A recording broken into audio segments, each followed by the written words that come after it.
अस्सलाम वालेकुम। उम्मीद है आप सब खैरियत से होंगे। अच्छा, आज हम सेकंड ईयर का एक्सरसाइज यूनिट नंबर 10 स्टार्ट कर रहे हैं डिफरेंशियल इक्वेशंस का। डिफरेंशियल इक्वेशन सबसे पहले देखते हैं कि होती क्या है। एक कोई भी एक ऐसी इक्वेशन जिसमें किसी फंक्शन का डिपेंडेंट फंक्शन का एक डेरिवेटिव इन्वॉल्व हो जाए तो उसे डिफरेंशियल इक्वेशन कहते हैं। जैसे यहाँ पे आप देखें तो ये एक डिफरेंशियल इक्वेशन है क्योंकि इसमें फर्स्ट डेरिवेटिव इन्वॉल्व है। सेम इसी तरह यहाँ पे एक और इक्वेशन आपको नजर आ रही है, ये भी डिफरेंशियल इक्वेशन है क्योंकि यहाँ पे भी एक y का सेकंड डेरिवेटिव इन्वॉल्व है। तो कोई भी एक ऐसी इक्वेशन जिसमें जो डिपेंडेंट वेरिएबल है उसका डेरिवेटिव इन्वॉल्व हो जाए तो उस इक्वेशन को कहते हैं डिफरेंशियल इक्वेशन। डिफरेंशियल इक्वेशन की दो बहुत प्रॉपर इंपॉर्टेंट कैरेक्टरिस्टिक्स होती है, एक होता है उसका ऑर्डर और दूसरा होता है उसकी डिग्री। तो सबसे पहले देखते हैं कि उसका ऑर्डर क्या है। तो order of a differential equation is the number of the highest derivative, यानी कि हाईएस्ट डेरिवेटिव कौन सा है, ये बताता है कि उस डिफरेंशियल इक्वेशन का ऑर्डर क्या है। फॉर एग्जाम्पल मैं यहाँ पे एक इक्वेशन लिखता हूँ और फिर उसके बाद हम उसका ऑर्डर भी देखते हैं और फिर देखते हैं कि डिग्री क्या होती है। तो मैं यहाँ पे एक इक्वेशन लिखता हूँ, D square Y by D X square plus D Y by D X and is equal to sine X. Suppose किया कि ये हमारे पास कोई भी एक इक्वेशन आ गई। तो इस इक्वेशन में जो डेरिवेटिव्स है वो दो इन्वॉल्व हो रहे हैं, एक है हमारे पास फर्स्ट ऑर्डर डेरिवेटिव, एक है हमारे पास सेकंड ऑर्डर डेरिवेटिव। तो जो हाईएस्ट है वो सेकंड ऑर्डर डेरिवेटिव है, तो इसीलिए इस जो इक्वेशन का ऑर्डर होगा वो होगा 2। सो ऑर्डर क्या बताता है कि किसी भी इक्वेशन में जो हाईएस्ट डेरिवेटिव है वो कौन सा है, और उस हाईएस्ट डेरिवेटिव का जो भी है वो हमारे पास बताता है कि उस डिफरेंशियल इक्वेशन का ऑर्डर क्या है। इसके ऊपर से जो डिग्री है, डिग्री है हमारे पास the power of the highest derivative. यानी कि मैं अगर यहाँ पे एक लिखूँ कि D square Y by D X square के होल पावर में क्या देता हूँ 2 plus D Y by D X whole cube is equal to sine X. तो ये भी एक डिफरेंशियल इक्वेशन है। इस डिफरेंशियल इक्वेशन का जो ऑर्डर है वो क्या है, तो दो डेरिवेटिव्स इन्वॉल्व हो रहे हैं, एक है फर्स्ट ऑर्डर डेरिवेटिव और एक है सेकंड डेरिवेटिव। तो जो हाईएस्ट है वो सेकंड है, तो इसका मतलब इस इक्वेशन का जो ऑर्डर है वो 2 है। और इसकी डिग्री क्या है, डिग्री बताता है कि उस इक्वेशन में हाई जो हाईएस्ट डेरिवेटिव है उसकी पावर क्या है। तो हाईएस्ट डेरिवेटिव सेकंड है और सेकंड की पावर क्या है, सेकंड की पावर 2 है, तो इस इक्वेशन की जो डिग्री होगी वो भी क्या होगी, 2 होगी। तो यहाँ पे दो चीज़ें बच्चे अक्सर कंफ्यूज होते हैं, आपने कंफ्यूज नहीं होना। ऑर्डर का मतलब हाईएस्ट डेरिवेटिव कौन सा है और डिग्री का मतलब उसी हाईएस्ट डेरिवेटिव की पावर क्या है। और यही दो कॉन्सेप्ट्स हमारे पास यूज हो रहे हैं। उसके बाद डिफरेंशियल इक्वेशन का जब सोल्यूशन आएगा तभी हम देखेंगे एक नया कॉन्सेप्ट कि वो क्या होता है। तो अब हम चलते हैं एक्सरसाइज 10.1 के ऊपर और उसका जो फर्स्ट क्वेश्चन है उसको देखते हैं कि क्या कह रहे हैं। तो क्वेश्चन नंबर 1 में हमें चार इक्वेशंस दी हुई हैं और चारों का हमने ऑर्डर बताना है और डिग्री बतानी है। तो मैंने आपको बताया ना डिफरेंस दोनों का, ऑर्डर का मतलब हाईएस्ट डेरिवेटिव और डिग्री का मतलब उसी हाईएस्ट डेरिवेटिव की पावर।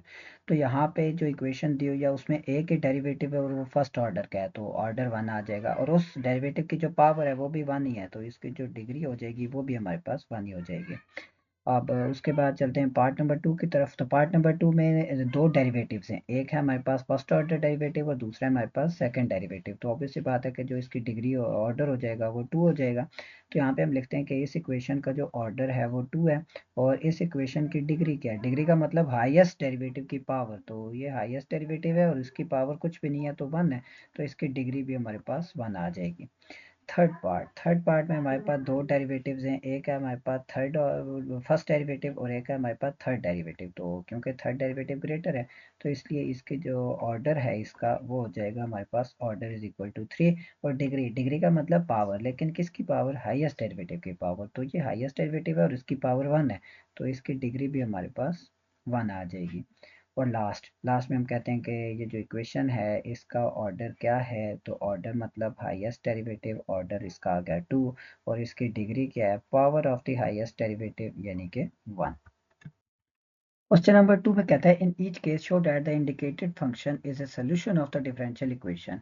आपको यहाँ पे क्वेश्चन नंबर 2 में एक एक सॉल्यूशन दिया हुआ है y और एक दिया हुआ है डिफरेंशियल इक्वेशन, और ये जो सॉल्यूशन है ये आपने बताना है कि ये जो डिफरेंशियल इक्वेशन है इसका सॉल्यूशन है या नहीं है। अब कब होगा ये सॉल्यूशन, जब y की वैल्यू हम यहाँ पे पुट करें तो लेफ्ट हैंड साइड का आंसर राइट हैंड साइड को क्या करे, सेटिस्फाई करे, यानी कि इक्वल हो जाए। तो अगर तो y की वैल्यू इसमें पुट करने से answer left hand side side और राइट हैंड साइड अगर सेम आ जाती है तो ये इसका सोल्यूशन होगा, और अगर नहीं आती तो ये इसका सोल्यूशन नहीं होगा। तो ये सेटिस्फाई करने के लिए हमें देखें दो चीज़ें चाहिए, हमें चाहिए y का पहला डेरिवेटिव और हमें चाहिए y का दूसरा डेरिवेटिव, और डेरिवेटिव हमने बड़ी डिटेल में किया हुआ है।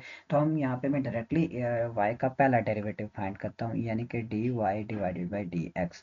तो ex का डेरिवेटिव आपको पता है ex ही होता है, और e की पावर 2x का डेरिवेटिव 2e की पावर 2x आ जाएगा, क्योंकि e का डेरिवेटिव e खुद, फिर e की पावर में जो नंबर होता है ना उसका डेरिवेटिव आ जाता है।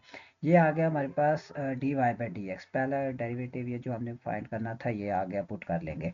सेकंड डेरिवेटिव चाहिए तो इसी का एक और दफ़ा डेरिवेटिव लेते हैं, यानी कि d2y by D X two. Again first सबसे पहले ex का डेरिवेटिव, तो ex का डेरिवेटिव ex खुद होता है प्लस ये 2 एज इट इज़, और e2x का डेरिवेटिव 2e की पावर 2x, तो ये कंबाइन होके मिल जाएगा 4e raise to the power 2x। तो ये दो चीज़ें जो कि इस डिफरेंशियल इक्वेशन में यूज़ हो रही थी वो हमने क्या कर ली, फाइंड कर ली।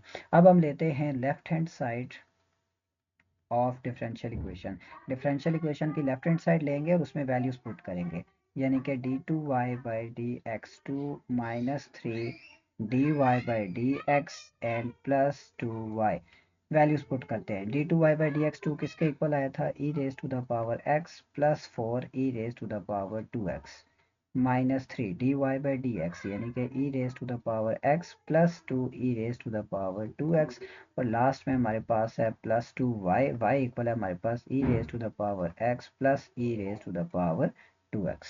हमने लेफ्ट हैंड साइड ली और उसमें वैल्यूज पुट कर दी। अब हम लेफ्ट हैंड साइड को राइट हैंड साइड को सिंप्लीफाई करते हैं, यानी कि e raise to the power x plus 4e raise to the power 2x minus 3e raised to the power x minus 6e raised to the power 2x plus 2e raised to the power x and plus 2e raised to the power 2x। अब यहाँ पे तीन terms हैं जिनमें ई x common आ रहा है, यानी कि मैं लिख सकता हूँ ई एक्स वाली तमाम टर्म्स को एक तरफ लिख लेते हैं, ई की पावर एक्स माइनस 3e की पावर एक्स माइनस 3e की पावर एक्स, और रह जाएगा प्लस 2e की पावर एक्स, यानी कि प्लस 2e की पावर एक्स। ई एक्स वाली सारी टर्म्स एक तरफ और e की पावर 2x वाली सारी टर्म्स फिर एक जगह लिखूंगा, 4e की पावर 2x माइनस 6e की power 2x and plus 2e की पावर 2x। फर्स्ट तीनों टर्म में मैं ई एक्स कॉमन ले लेता हूँ, रह जाएगा 1 माइनस 3 प्लस 2, बाकी तीनों टर्म्स में e की पावर 2x कॉमन ले लेता हूँ, रह जाएगा 4 माइनस 6 प्लस 2।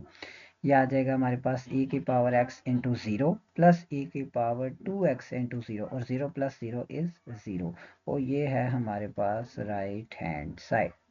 तो अब क्योंकि इक्वल आ गए राइट हैंड साइड के, तो यहाँ से फिर क्या लिखेंगे, हम लिखेंगे yes given equation given y is a solution, ये एक सॉल्यूशन है किसका, डिफरेंशियल इक्वेशन का, वही डिफरेंशियल इक्वेशन जो हमें क्वेश्चन में गिवन दी हुई है। पार्ट नंबर सेकंड की तरफ आते हैं, y is equal to x minus x into natural log of x and we have to check that whether the solution is of differential equation or not। तो सबसे पहले इसमें एक ही डेरिवेटिव इन्वॉल्व हो रहा है, तो हमें y का एक ही डेरिवेटिव लेना पड़ेगा, यानी कि मैं लिखूंगा y is equal to x minus x into natural log of x। तो dy by dx will be equal to d by dx of x and minus d by dx of x into natural log of x। तो x का derivative आ जाएगा हमारे पास 1 minus यहाँ पे लगेगा product rule, यानी कि first as it is second का derivative and plus second as it is first का डेरिवेटिव। सिंप्लीफाई करेंगे तो ये आ जाएगा 1 माइनस एक्स, एक्स से cancel, minus 1 and plus natural log of X, bracket open करते हैं तो ये आ जाएगा हमारे पास 1 minus natural log of X, 1 and minus 1 cancel, तो ये आ जाएगा हमारे पास minus natural log of X. अब ये जो आंसर आया D Y by D X का, इसको अपनी डिफरेंशियल इक्वेशन की लेफ्ट हैंड साइड में पुट करते हैं, यानी कि लेफ्ट हैंड साइड क्या है, X into D Y by D X plus X minus Y. Values put कर देते हैं, X into D Y by D X का आंसर क्या आया था, minus natural log of X plus X minus Y, और वाई हमें क्या गिवन था x minus X into natural log of x.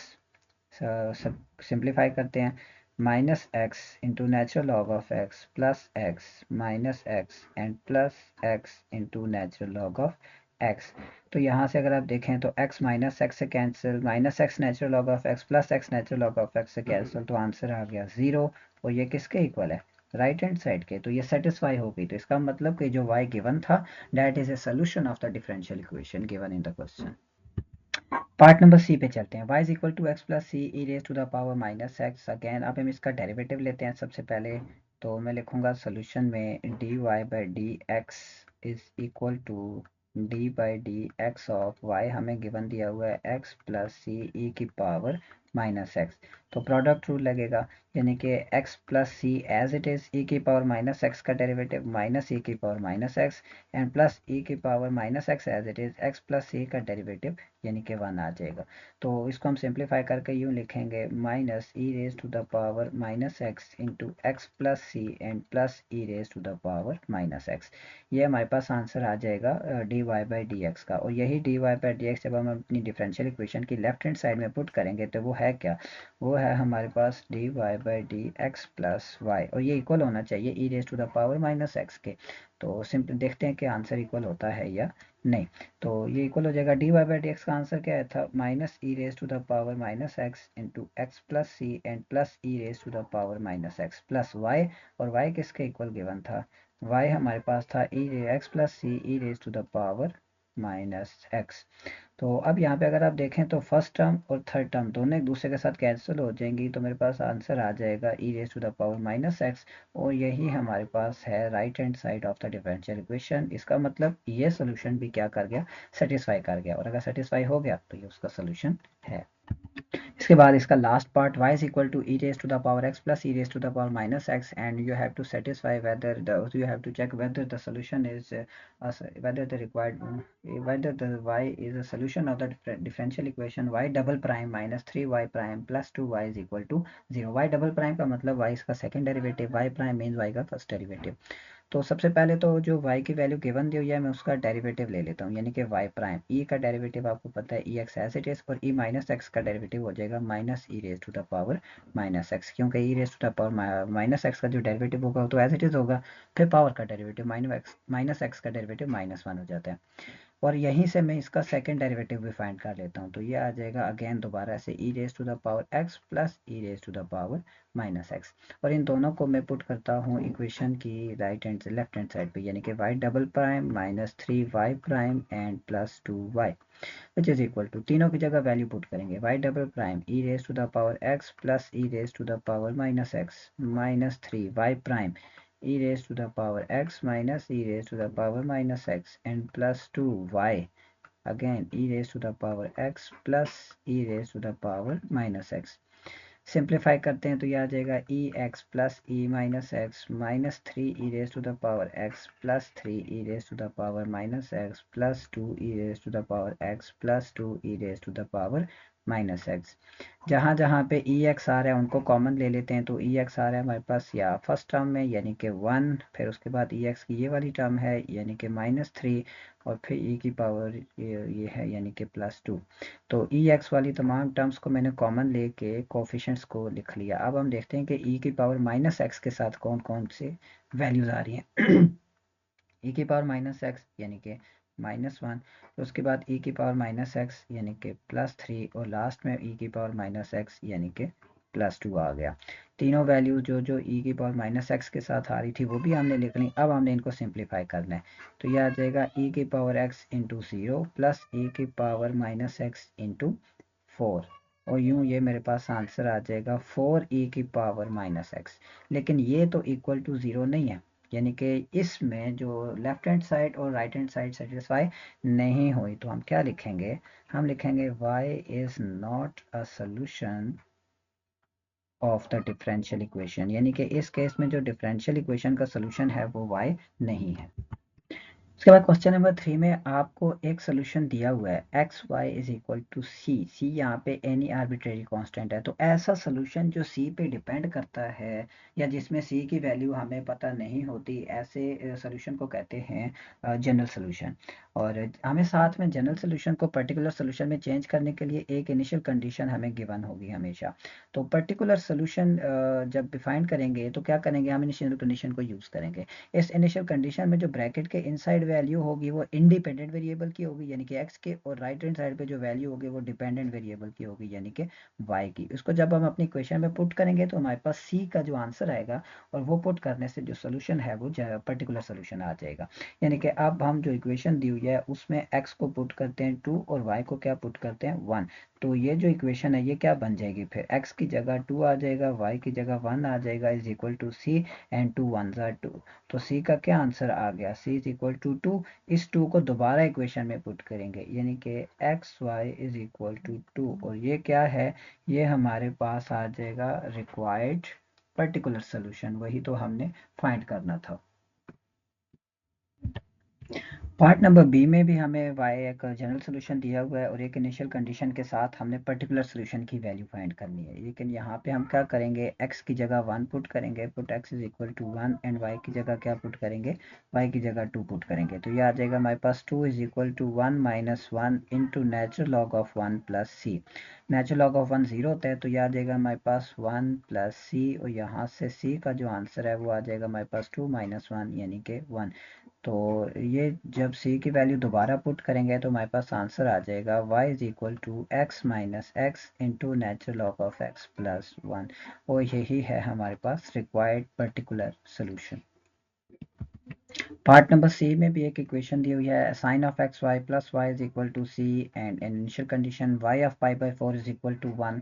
तो यहाँ पे हम क्या करेंगे, पुट करेंगे x is equal to pi by 4 and y is equal to 1। तो ये हमारे पास आ जाएगा sine of pi by 4 and plus y की जगह 1 is equal to C. Sine pi by 4 का आंसर आ जाएगा हमारे पास root 2 divided by 2 plus 1 is equal to C, और जब एलसीएम लेंगे तो ये हमारे पास आ जाएगा root 2 plus 2 and whole divided by 2। और जब दोबारा इसको पुट करेंगे सोल्यूशन में तो ये हमारे पास आ जाएगा sine x Y plus Y is equal to square root of 2 plus 2 and whole divided by 2, और ये आ जाएगा हमारे पास required particular solution. Question number 3 का लास्ट पार्ट है, y square over x is equal to x square over 2 plus C and Y of 1 is equal to 1। यहाँ पे भी जैसे पहले तीनों पार्ट्स में किया था, पुट करेंगे x की जगह भी 1 और y की जगह भी 1। तो ये हमारे पास आ जाएगा 1 over 1 is equal to 1 over 2 plus c की वैल्यू फाइंड करनी है तो 1 ओवर 2 को दूसरी साइड पे ले आते हैं, 1 minus 1 over 2 is equal to C, और सी का आंसर आ जाएगा हमारे पास 1 ओवर 2। जब ये वैल्यू दोबारा इक्वेशन में पुट करेंगे तो ये आ जाएगा हमारे पास y square over 2 is equal to x square over 2, sorry y square over x is equal to x square over 2 and plus 1 over 2, और ये हमारे पास रिक्वायर्ड आंसर आ जाएगा। इसके बाद हमारे पास क्वेश्चन नंबर 4 है। क्वेश्चन नंबर 4 में कहता है solve the following initial value problems. यानी कि अब आपको जो डिफरेंशियल इक्वेशन दी जाएगी आपने उसका सोल्यूशन फाइंड करना है। सोल्यूशन फाइंड करना है इसका मतलब कि यहाँ पे आपने फाइंड करनी है y की वो वैल्यू जिसके लिए लेफ्ट हैंड साइड और राइट हैंड साइड का जो आंसर है वो क्या हो, सेटिस्फाई करे।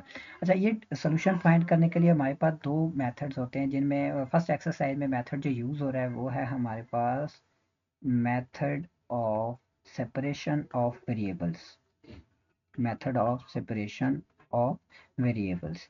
ये मेथड ये कहता है कि आप क्या करो कि आपके पास जो डिफरेंशियल इक्वेशन दी हुई है उसमें वेरिएबल्स को बिल्कुल सेपरेट करो, यानी कि y की वैल्यूज y के साथ, x की वैल्यूज x के साथ। तो उसके लिए मैं क्या करूँगा, dx यहाँ पे डिवाइड हो रहा है दूसरी साइड पे ले जाऊँगा ताकि जाके मल्टीप्लाई हो जाए। तो यहाँ पे आ जाएगा हमारे पास dy is equal to cos X dx, यानी कि वेरिएबल्स हमने सेपरेट कर दी है। अब x के साथ सिर्फ x वाले वेरिएबल्स हैं और y के साथ सिर्फ y वाले वेरिएबल्स हैं। अब y फाइंड करना है तो y फाइंड करने के लिए हमें दोनों तरफ क्या करना पड़ेगा, हमें इंटीग्रेट करना पड़ेगा। तो मैं लिखूंगा इंटीग्रेटिंग बोथ साइड्स, दोनों साइड्स को इंटीग्रेट करेंगे तो ये आ जाएगा हमारे पास integral dy is equal to integral cos x dx। Integral और d दोनों एक दूसरे से कैंसिल हो जाते हैं तो यहाँ पे हमारे पास लेफ्ट हैंड साइड पे रह जाएगा y। आपको पता है इंटेग्रल और डिफरेंशियल एक दूसरे से हमेशा कैंसिल हो जाते हैं अगर इनके दरमियान कोई वेरिएबल नहीं होता। और दूसरी तरफ इंटेग्रल ऑफ कॉस, यानी कि कॉस किसका डेरिवेटिव है, तो आपको पता है कॉस साइन का डेरिवेटिव है, तो ये आ जाएगा हमारे पास साइन एक्स, और जैसे इंटीग्रेशन खत्म तो आ जाएगा हमारे पास आंसर प्लस सी। अब हमने डिफरेंशियल इक्वेशन को तो सॉल्व कर दिया है, तो सिर्फ हमने अपनी ये जो इनिशियल कंडीशन दी हुई है ना ये पुट करनी है, यानी कि x की जगह 0 और y की जगह 1, यानी कि मैं लिखूंगा पुट करो x is equal to 0 and y is equal to 1, तो ये आ जाएगा हमारे पास 1 is equal to sine 0 plus c. आपको पता है साइन 0 0 होता है, तो यहाँ से तो साइन 0 0 होता है, तो यहाँ से मेरे पास सी का जो आंसर आ जाएगा वो आ जाएगा 1, और ये सी की वैल्यू को जब मैं दोबारा सोल्यूशन में पुट करूँगा तो मेरे पास पर्टिकुलर सोल्यूशन रिक्वायर्ड आ जाएगा, यानी कि मेरे पास जो सोल्यूशन आ जाएगा वो किसके इक्वल होगा, that is equal to y is equal to sine of X plus 1, और ये हमारे पास है रिक्वायर्ड सोल्यूशन। तो उम्मीद है ये बात क्लियर हो गई होगी। जो फर्स्ट एक्सरसाइज है ना उसमें सिर्फ एक ही कॉन्सेप्ट है, method of separation of variables. हाँ, इंटीग्रेशन की कुछ टेक्निक्स यूज हो रही हैं और वो हमने चैप्टर 6 में डिटेल से पढ़ी हुई हैं, तो वही सारी टेक्निक्स यहाँ पे यूज होंगी। सेकेंड पार्ट की तरफ आते हैं, D Y by D x is equal to x square and Y of zero is equal to 1। तो यहाँ पे भी वही सेपरेशन ऑफ वेरिएबल्स के लिए हम डी एक्स वाली टर्म को दूसरी साइड पे ले जाएंगे ताकि वहाँ पे जाके डिवाइड मल्टीप्लाई हो जाए, तो याद देगा हमारे पास D Y is equal to x square d x. फिर जैसे लास्ट टाइम किया था अब हम इसको करेंगे इंटीग्रेटिंग बोथ साइड्स, दोनों साइड्स को जब इंटीग्रेट करेंगे तो ये आ जाएगा हमारे पास integral D Y is equal to integral x का square d x. Integral differential cancel रह जाएगा y इज इक्वल टू, दूसरी साइड पे हमें पता है पावर रूल यूज होता है। इंटीग्रेशन का पावर रूल ये कहता है कि अगर फंक्शन पे कोई पावर हो, फंक्शन का कोई डेरिवेटिव हो, साथ में dx हो, तो ये इक्वल हो जाता है f n plus one divided by n plus one n plus c, और तब जब n is not equal to minus one हो, तो यहाँ पे भी वही रूल यूज होगा, तो ये आ जाएगा हमारे पास x cube over three plus c. Solution आ गया, सिर्फ इनिशियल कंडीशन पुट करनी है, यानी कि पुट करने हैं x is equal to 0 and y is equal to 1, तो जब x को 0 और y को 1 पुट करेंगे तो ये आ जाएगा हमारे पास 1 is equal to 0 over 3 plus c, यानी कि c का आंसर आ जाएगा 1, तो लिखेंगे hence required solution is, solution जो रिक्वायर्ड है वो बन जाएगा फिर हमारे पास y is equal to x cube over 3 plus 1। इसके बाद है हमारे पास part number c. Part number सी में कहता है D Y by D x is equal to 1 over x square and Y of two is equal to 0। Again d y d x को दूसरी तरफ ले जाते हैं, तो यह आ जाएगा हमारे पास D Y is equal to x raise to the power minus two D x, क्योंकि एक्स की पावर माइनस जो 2 है वो डिनोमिनेटर में है, तो जब इसको न्यूमरेटर में शिफ्ट करेंगे तो पावर नेगेटिव हो जाएगी। तो और अब जैसे लास्ट टाइम किया था अब हम करेंगे इसको इंटीग्रेटिंग बोथ साइड्स, दोनों साइड्स को इंटीग्रेट करेंगे तो ये आ जाएगा integral D Y is equal to x raise to the power minus two D X. Again same जैसे लास्ट टाइम किया था कि इंटेग्रल फंक्शन की कोई पावर हो, फंक्शन का डेरिवेटिव हो डी एक्स हो, तो पावर रूल लगता है n plus one over n plus one n plus c, और ये तब लगता है जब n not equal to minus one हो। तो यहाँ से तो इंटेग्रल डिफरेंशियल कैंसिल रह जाएगा, y is equal to x raise to the power minus one over minus one plus c. अब x की पावर माइनस वन, क्या मैं इसको लिख सकता हूँ y is equal to minus one over x plus c, क्योंकि x की पावर ऊपर नेगेटिव है, जब डिनोमिनेटर में लेकर जाएंगे तो पावर पॉजिटिव हो जाएगी। और अब इसमें इनिशियल कंडीशन यूज करते हैं, x को 2 पुट करना है और y को क्या पुट करना है 0। कंफर्म कर लेते हैं कि इनिशियल कंडीशन यही है, y of 2 is equal to 0, बिल्कुल सही, यानी कि x की जगह 2 और y की जगह 0, तो ये आ जाएगा हमारे पास 0 is equal to minus one over two plus c, और यहाँ से c का आंसर आ जाएगा हमारे पास 1 ओवर 2, और इसको दोबारा फंक्शन में पुट करते हैं, यानी कि y is equal to minus one over x plus one over two, और इसको यूँ भी हम लिख सकते हैं 1 ओवर टू माइनस वन ओवर एक्स। तो ये है हमारे पास रिक्वायर्ड सोल्यूशन जो हमने फाइंड करना था। और क्वेश्चन नंबर 4 का लास्ट पार्ट है, D Y by D x is equal to two X Y square and Y of 3 is equal to minus one. वही सेपरेशन ऑफ वेरिएबल्स, फर्क यह है कि यहाँ पे राइट हैंड साइड पे y भी आ रहा है जो कि पहले नहीं था, तो हम क्या करेंगे dx को शिफ्ट करेंगे राइट साइड पे, और यहाँ पे ये जो y स्क्वायर है इसको y के साथ होना चाहिए, इसको लेके आएंगे दूसरी साइड पे, यानी कि यहाँ पे हमें दो वेरिएबल्स को शिफ्ट करना पड़ेगा, dx को राइट साइड पे, y स्क्वायर को लेफ्ट हैंड साइड पे। तो y स्क्वायर मल्टीप्लाई हो रहा है तो इधर आके डिवाइड हो जाएगा, यानी कि ये आ जाएगा 1 over Y square D Y, और दूसरी तरफ बन जाएगा 2x dx। अब वेरिएबल चूंकि सेपरेट हो गए हैं तो अब हम लिखेंगे कि अब हम इनको करने लगे हैं इंटीग्रेट। तो लिखेंगे इंटीग्रेटिंग बोथ साइड्स, दोनों साइड्स को इंटीग्रेट करेंगे तो ये आ जाएगा हमारे पास integral y raise to the power -2 dy is equal to 2 into integral x dx। दोनों साइड पे हम यूज करेंगे पावर रूल, x की पावर -1 n+1/n+1। तो ये आ जाएगा हमारे पास y की power -2+1 divided by -2+1 is equal to 2 as it is. यहाँ पे आ जाएगा x² / 2 n+c constant of integration. Left hand side पे बनेगा y raise to the power -1/-1। यहाँ पे 2 से हो गया कैंसिल, 2 इंटू एक्स का स्क्वायर n+c। और मैं इसको यूं भी लिख सकता हूँ -1/y is equal to 2x²। 2 तो कैंसिल हो गया था, सिर्फ x² + c रह जाएगा, यानी कि -1/y is equal to x² + c।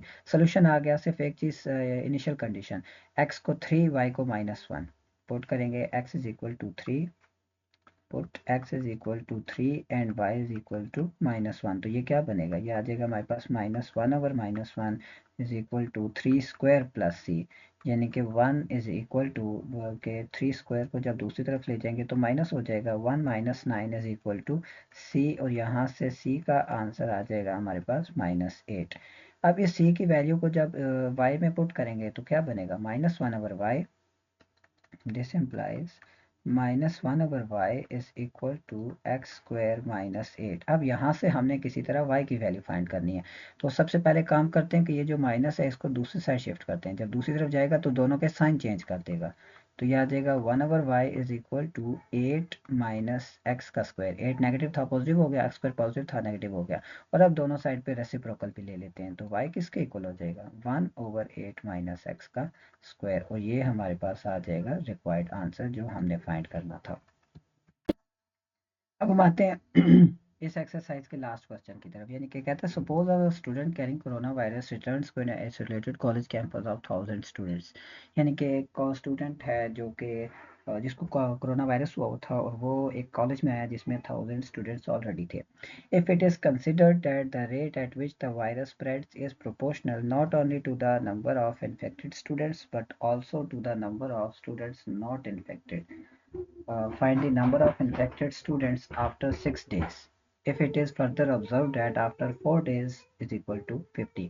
कहता है कि वो जो कोरोना वायरस के फैलने का रेट था, पहले हम लेट कर लेते हैं कि वो जो नंबर ऑफ स्टूडेंट्स है वो x है। मैं कहता हूँ let number of infected students is equal to x। और फिर उनके कोविड के फैलने का जो रेट है ना वो डेरिवेटिव है किसका, नंबर ऑफ इन्फेक्टेड स्टूडेंट्स का, dx/dt that is proportional to number of infected and also number of not infected। यानी कि टोटल तो 1000 है, तो इन्फेक्टेड हैं अगर x तो नॉट इन्फेक्टेड कितने होंगे, वो 1000 - x हो जाएंगे। और साथ में उन्होंने दो इनिशियल कंडीशन दे दी है। पहले इनिशियल कंडीशन के टाइम 0 पे एक स्टूडेंट इन्फेक्ट हुआ और 4 डेज के बाद 50 स्टूडेंट्स इन्फेक्ट हो गए। तो हम अपने जो प्रॉब्लम है उसको फॉर्मुलाइज कर लेते हैं कि dx/dt is equal to k into X into 1000 - x। और इनिशियल कंडीशन आ जाएंगे हमारे पास x of 0 is equal to 1 and x of 4 is equal to 50।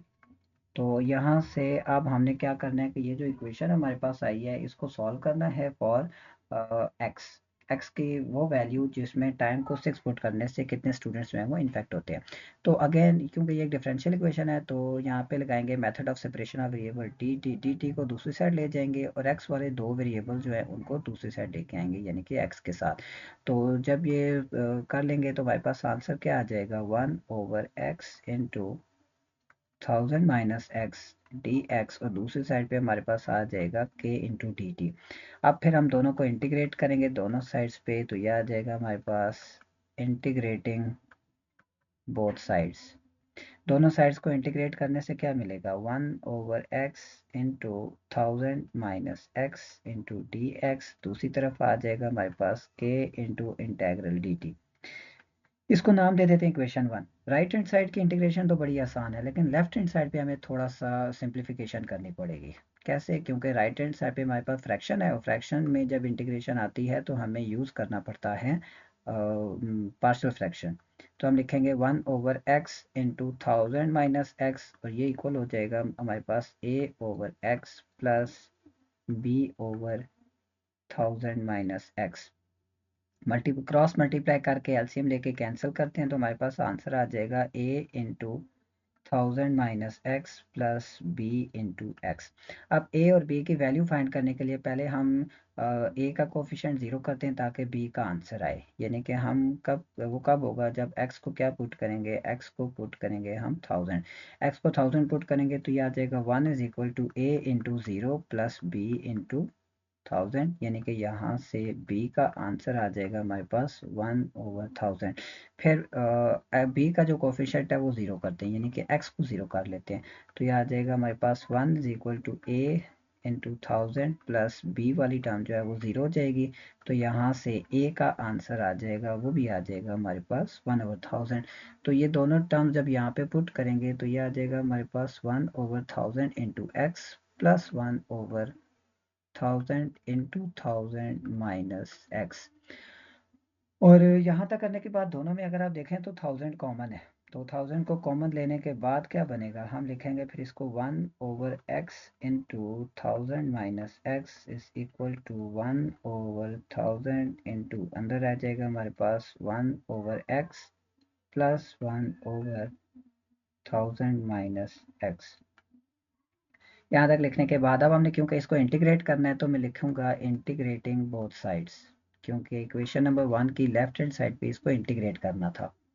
Integrating both sides, दोनों साइड्स को इंटीग्रेट करेंगे, यानी कि 1/x into 1000 minus x D x दूसरी तरफ आ जाएगा हमारे पास 1/1000 into integral 1/x D X and plus integral 1/1000 minus x D x. अगर आप गौर करें तो यहाँ पे तो डायरेक्टली नेचुरल लॉग का रूल लग जाएगा, क्योंकि x की पावर 1/x है। 1/x किसका डेरिवेटिव होता है, नेचुरल लॉग ऑफ x का। जब भी आपके पास रेसिप्रोकल आए ना इंटीग्रेशन के अंदर तो नेचुरल लॉग का रूल लगता है। शर्त ये होती है कि डिनोमिनेटर का डेरिवेटिव ऊपर मौजूद होना चाहिए। x का डेरिवेटिव ऊपर मौजूद है 1, बिल्कुल सही, तो डायरेक्टली नेचुरल लॉग का रूल लग जाएगा। यानी कि ये हमारे पास इक्वल हो जाएगा 1/1000 into natural log of x. यहाँ पे भी नेचुरल लॉग का रूल लग सकता है, लेकिन देखें अगर हम देखें 1000 माइनस एक्स का डेरिवेटिव तो वो क्या होता है, वो होता है -1। वो माइनस ऊपर मौजूद नहीं है, तो हमें क्या करना पड़ेगा, खुद से माइनस लगाना पड़ेगा। लेकिन माइनस अगर अंदर लगाया तो हमें बाहर भी लगाना पड़ेगा, ताकि माइनस माइनस दोबारा प्लस होके इनिशियल कंडीशन जो है वो सेटिस्फाई हो सके। अब यहाँ दूसरी साइड पे भी नेचुरल लॉग वाला रूल लगेगा, यानी कि ये आ जाएगा हमारे पास minus natural log of 1000 minus x. और अब आपको पता है नेचुरल लॉग की एक प्रॉपर्टी होती है कि वो माइनस को चेंज कर देता है डिवीजन में, तो वो प्रॉपर्टी यूज करेंगे, यानी कि ये आ जाएगा 1/1000 into natural log of x over 1000 minus x. और अब इसको यूज करेंगे इक्वेशन नंबर 1 में। तो मैं पहले इक्वेशन नंबर 1 लिखता हूँ कि इक्वेशन नंबर 1 है क्या, और फिर उसको वैल्यू पुट कर देते हैं। तो इक्वेशन नंबर 1 थी हमारे पास 1/1000 1/x into 1000 minus x, 1/x into 1000 minus x D x, और दूसरी साइड था हमारे पास k into integral D T. Left hand side अभी हमने सिंप्लीफाई की, क्या आंसर आया 1/1000 into natural log of x over 1000 minus x, और दूसरी साइड पे हमारे पास आ जाएगा k into T and plus constant of integration, यानी कि उसको नाम दे दिया c1। अगर यहाँ पे आप देखें तो 1000 डिवाइड हो रहा है, दूसरी साइड ले जाते हैं तो दूसरी साइड जाके 1000 मल्टीप्लाई हो जाएगा, तो यहाँ पे हमारे पास क्या रह जाएगा, natural log of x over 1000 minus x, दूसरी साइड पे आ जाएगा हमारे पास 1000 k into T plus 1000 c1। और यहाँ तक लिखने के बाद अब क्योंकि दोनों साइड पे मुझे चाहिए x की इनिशियल वैल्यू, तो x की वैल्यू कैंसिल करने के लिए मुझे दोनों तरफ एक्सपोनेंशियल लेना पड़ेगा ताकि नेचुरल लॉग खत्म हो सके। मैं लिखूंगा taking exponential on both sides, दोनों साइड पे हम एक्सपोनेंशियल लेते हैं, तो ये क्या आ जाएगा लेफ्ट हैंड साइड पे, e की power natural log of x over 1000 minus X, क्योंकि नेचुरल लॉग और e एक दूसरे का एंटी फंक्शन होते हैं, दूसरे को कैंसिल कर देते हैं। यहाँ पे आ जाएगा e raise to the power 1000 K T plus 1000 c1, और लेफ्ट हैंड साइड पे तो e और नेचुरल लॉग एक दूसरे से कैंसिल, रह जाएगा x ओवर 1000 माइनस एक्स, और दूसरी साइड पे मैं लॉ ऑफ इंडिसेस को यूज़ करता हूँ, और e की पावर में दोनों वेरिएबल्स को सेपरेट कर देता हूँ, यानी कि e की power 1000 K T into e की पावर 1000 c1, और अब मैं इसको लिखूंगा x ओवर 1000 माइनस एक्स, और दूसरी साइड पे हमारे पास आ जाएगा, अच्छा ये जो पूरी वैल्यू है ये सारी ये कांस्टेंट है, तो इस कांस्टेंट को मैं एक नया नाम सिंपल छोटा सा नाम दे देता हूँ c, और यहाँ पे दूसरी साइड पे e की पावर 1000 के, ये भी एक कांस्टेंट है क्योंकि वेरिएबल तो सिर्फ t है, तो 1000 के को भी एक नया नाम दे देते हैं, यानी कि मैं इसको कह देता हूँ k1 इंटू टी। अब इनिशियल कंडीशंस यूज़ कर सकते हैं, लेकिन उससे पहले अगर हम मजीद इसको थोड़ा सा सिंप्लीफाई कर लें, तो बल्कि यूज़ कर लेते हैं इनिशियल कंडीशन। पहले इनिशियल कंडीशन क्या थी, इनिशियल कंडीशन ये थी कि x की जो वैल्यू है वो 1 है at t is equal to 0 पे, यानी कि ये इनिशियल वैल्यू पुट कर देते हैं, तो ये आ जाएगा हमारे पास 1 over 999 is equal to c into e की पावर 0, यानी कि यहाँ से c का आंसर आ जाएगा मेरे पास 1 ओवर 999। अब ये जो c की वैल्यू आ गई है इसको पुट कर देते हैं, तो ये हमारे पास आ जाएगा x over 1000 minus x is equal to e की पावर k1 into T divided by 999। यहाँ तक अगर बात क्लियर होगी, तो हमें बस एक और वेरिएबल की वैल्यू चाहिए, वो है हमारे पास k1, और k1 की वैल्यू के लिए हम दूसरी इनिशियल कंडीशन यूज़ करते हैं, वो क्या थी, वो थी हमारे पास कि आफ्टर 4 डेज एक्स स्टूडेंट्स के इन्फेक्ट होने की तादाद जो थी वो 50 हो गई थी, यानी कि t इज इक्वल टू 4 के ऊपर x की तादाद कितनी हो गई थी, 50, यानी कि ये क्या बनेगा, फिर ये आ जाएगा हमारे पास 50 over 1000 minus 50 is equal to E raise to the power 4 into K one divided by 999। यहाँ से e की पावर 4 के वन जो है वो किसके इक्वल हो जाएगा, वो इक्वल हो जाएगा हमारे पास 999 इंटू 50 एंड डिवाइडेड बाई 950, और इस पूरी वैल्यू को जब मैं कैलकुलेटर में लिखूंगा तो मेरे पास आंसर आ जाएगा, लेफ्ट हैंड साइड पे तो रह जाएगा e raise to the power 4 K one, दूसरी साइड पे आ जाएगा 52.58, 52.58। अब मुझे K1 चाहिए, लेकिन K1 के लिए एक K1 के साथ ई आ रहा है, तो इस ई को कैंसिल करने के लिए मुझे क्या करना पड़ेगा, दोनों साइड पे एक्सपोनेंशियल लॉग लेना पड़ेगा, क्योंकि अभी हमने देखा था कि लॉग और एक्सपोनेंशियल एक दूसरे को कैंसिल कर देते हैं, तो यह आ जाएगा natural log of E raise to the power 4k1 is equal to natural log of 52.58। Left hand side पे तो नेचुरल लॉग और ई एक दूसरे से कैंसिल, रह जाएगा मेरे पास सिंपल 4k1, तो ये क्या बनेगा, 4k1 is equal to natural log of 52.58, जब कैलकुलेटर में लिखा तो आंसर आया 3.96, यानी कि k की वैल्यू आ गई मेरे पास 3.96, सॉरी k1 की वैल्यू यहाँ पे फिर आ जाएगी 3.96 डिवाइडेड बाय 4, क्या आंसर आ जाएगा, डिवाइडेड बाय 4 जब करेंगे तो 0.99 यानी कि तकरीबन 1 ही आ गया, तो अब इसको जब पुट करेंगे दोबारा अपनी वैल्यू में, यानी कि कहाँ पे पुट करना पड़ेगा, यहाँ पे C1 की वैल्यू तो आ गई थी, ये इस इक्वेशन में पुट करेंगे, x over 1000 minus x is equal to e to the power t over 999, तो ये क्या बनेगा, ये आ जाएगा हमारे पास x over 1000 minus x is equal to E raise to the power t divided by 999, और अब यहाँ पे हमने क्या करना है, x की वैल्यू फाइंड करनी है for t is equal to 6 की। अब हम इस इक्वेशन को x के लिए सॉल्व करते हैं, यानी कि 999 को लेफ्ट हैंड साइड पे ले आते हैं, तो यहाँ पे आके ये टर्म मल्टीप्लाई हो जाएगी, और x माइनस 1000 को दूसरी साइड पे ले जाते हैं, तो ये आ जाएगा ई raise to the power t into 1000 minus x, bracket open करते हैं, तो ये आ जाएगा हमारे पास 1000 e raised to the power t minus e raised to the power t into x। x वाली सारी टर्म्स एक तरफ ले आते हैं, यानी कि आ जाएगा 999 into x plus E raise to the power t into x, और दूसरी तरफ हमारे पास आ जाएगा 1000 e raise to the power t. X common लेंगे तो ये आ जाएगा हमारे पास 999 plus E raise to the power t, और दूसरी तरफ हमारे पास क्या बने जाएगा 1000 e raise to the power t. अब x फाइंड करना है तो बाकी सारी टर्म दूसरी साइड पे ले जाते हैं ताकि वो टर्म जाके डिवाइड हो जाए, तो यह आ जाएगा हमारे पास 1000 e raise to the power t divided by 999 plus E raise to the power t।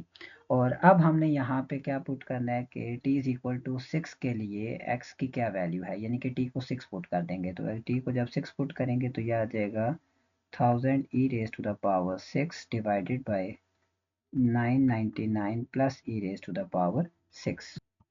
तो ये मेरे पास x का आंसर क्या आ जाएगा 288। तो after 6 days 288 students were infected, और यही चीज़ हमने इसमें फाइंड करनी थी।